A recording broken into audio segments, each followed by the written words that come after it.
Serbia has just woken up to news that changes everything. Its main refinery, NIS in Pančevo, has to shut down its operations. Not due to an accident, not from a lack of crude, but because the United States has decided not to grant the license that allowed oil to keep flowing to a facility largely controlled by Russian capital.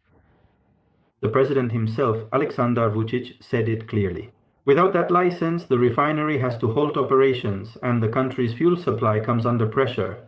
Behind the headline, there's a tangle of sanctions, ownership and power. NES is partly owned by Gazprom Neft and Gazprom, while the Serbian state maintains a strong minority stake. Washington, through OFAC, is making it clear that it has no intention of backing down, and Serbia is caught in the middle. If it continues to operate with NIS, it risks secondary sanctions on its own central bank and commercial banks. If it shuts down, it faces daily losses and the risk of supply tensions that could escalate throughout the entire economy. The government is trying to reassure the public, saying there are diesel and gasoline reserves to last until the end of January and that it has already ordered additional shipments.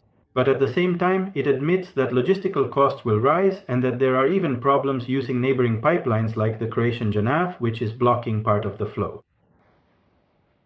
And while tons of oil, expiring gas contracts, and deadlines for Russia to sell its stake in NIS are being discussed, there's something no one wants to say out loud. This is another example of how energy has become a battlefield where the people are the hostages. Today it's Serbia, yesterday it was another country, tomorrow it could be yours or mine. Governments that talk about values use access to fuel as a lever of pressure. Large state-owned companies play geopolitics with refineries and pipelines. And in the end, the one who pays the highest price is always the ordinary citizen, the one who needs to fill their tank to get to work, the one who sees their economy grind to a halt because someone thousands of miles away decided to move a piece on the board. The takeaway is this: if we accept that the energy supply can be cut off at any moment due to political decisions made beyond our borders, then our famous energy security is, in large part, just a marketing narrative.